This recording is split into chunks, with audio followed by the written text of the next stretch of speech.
WXM01 headset microphone adapts a UHF wireless system featuring wide transmission range, outstanding anti-interference ability, low latency, and clear sound quality. It is easy to operate and is able to run for a long period of time. This product can be used on occasions such as teaching, conferences, and stage performance. We've got our transmitter as well as our headband. To assemble the transmitter with the headband, as you can see on the back of the transmitter, there is a little slot. On the headband, there is a little tab which we will then put into the slot. So make sure that the tab on the headband is directly opposite the slot. We're then going to slide upwards until you feel it lock into place. Once you feel it lock into place, then we know it is assembled. This product is made to be worn on the head with the transmitter on the left. We must then put our mouthpiece about 15 to 20 millimeters away from our mouth. The signal receiver plug has a tip of 3.5 millimeters, allowing to access all general mic holes. We're going to slot it into the mic section. Once we've slotted in, we will then be able to use the microphone. We also then have the 6.35 millimeter adapter in order to convert the receiver to go into different amplifiers. In the case of larger speaker systems, we would then apply the converter to the signal receiver. Once we've connected the two, we would then put them into the mic jack of the amplifier.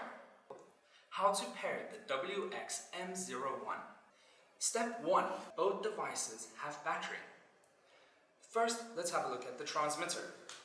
Once you turn on the transmitter, above the lettering, you'll see a little blue indicator light. If this light is on, then you know that this device has battery. On the receiver, when we turn on the receiver, the blue indicator light will be on the side. If this light is on, this too has power. So now let's go to pairing.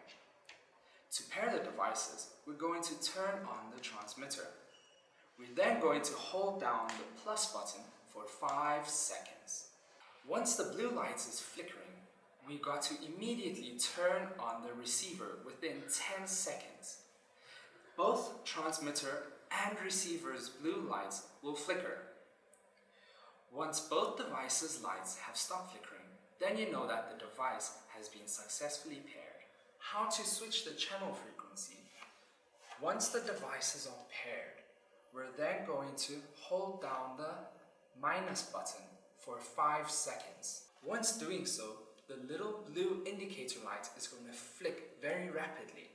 However, the blue indicator light on the receiver will not flicker. Once the flickering has stopped, then you know that the channels have been switched. If you are experiencing any sound inconsistencies, there are 3 main steps to follow to ensure that you get the best quality of sound. Step number 1 would be to close down the space between the transmitter and the receiver. Step number 2, make sure that both the receiver and the transmitter are in clear eyesight, meaning that no objects are blocking the connection. Step number 3 would be to change the frequency. Changing the frequency will allow a better connection between the two devices. If you notice that on the receiver, the blue indicator light is flickering, then check your transmitter to make sure that there is no disconnection. There are 2 solutions to solve this problem. One would be to reconnect the 2 devices together. Option number 2 is to bring the receiver closer to the transmitter. As you get closer, the light will begin to stop flickering. If you run into an issue with no sound, there are 2 steps to follow. Step number 1 will be to make sure that there is a good and strong connection between the transmitter and the receiver. Once you know that the connection is good, then we'll check step 2. Step 2 will be to make sure the receiver is plugged correctly into the amplifier. the noise coming out of the amplifier is not loud enough, there are 3 steps to overcome this issue. Step number 1 would be check the volume on the amplifier. Make sure that the volume is high enough. Step 2 would make sure that on the transmitter that the volume as well has been raised. Step 3 would to make sure that the mouthpiece is the correct distance away from your mouth.